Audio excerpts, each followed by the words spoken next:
Dean, what makes your artwork important to you? Why did you feel that you have to create these elaborate flowers? Wow, Lauri, that's really an amazing question because it makes me think full circle of all the wonderful things in my life that I've developed, evolved, created. And even at the age of 13, I had developed my own darkroom. I had my own SLR camera at that time. That's late in the 60s when people were using brownies, and I bought an SLR camera. So I understood light and reflection and colors, and I just went on a picture spree, and I enjoyed taking those pictures, developing them, and trying to understand more and more about things like biology, then going on to the creative aspects of graphic arts and drawing and shading, and then on to video photography. When I went to and lived in Puerto Rico, I did a full 55-minute Super 8 senior project about Tommy, The Who, the super album that was created at that time, using all of our featured high school students. And all of this is coming back. It hit me when I was in surgical residency that it wasn't just that I wanted to reconstruct people and make them better. I wanted to make them better and make them feel better about themselves.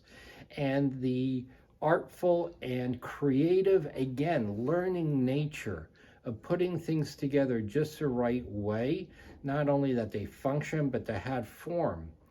Interestingly enough, I took upon taking flowers. Each one of our trips that we go hiking on, and we've gone hiking up to, may not be as much as some of you, but 13,600 feet high is pretty awesome. And during the summer when the wildflowers come out and you can take these kinds of pictures and then to be able to develop them, it's really pretty neat. So I went back and asked myself, what is it about photography that I've always had a quandary about? And one of the things is why did photography always stay two-dimensional? And I wanted to make it three-dimensional. So in the next little program, I'll tell you how and why I made them three-dimensional.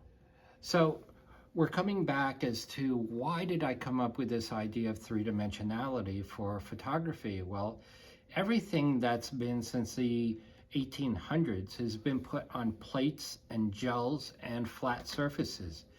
Even since we've had electron microscopy and spectrophotography and all these things, even when we look out into the heavens, everything is made on a flat surface, but yet our world is three-dimensional.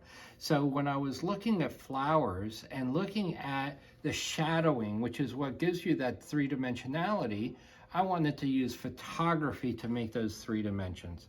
So what I did was I modified my photographs in Photoshop and created different layers with different techniques of colors and textures and different things that you will see in all of my photo art here that you could not create on your own by simply doing impressionist painting.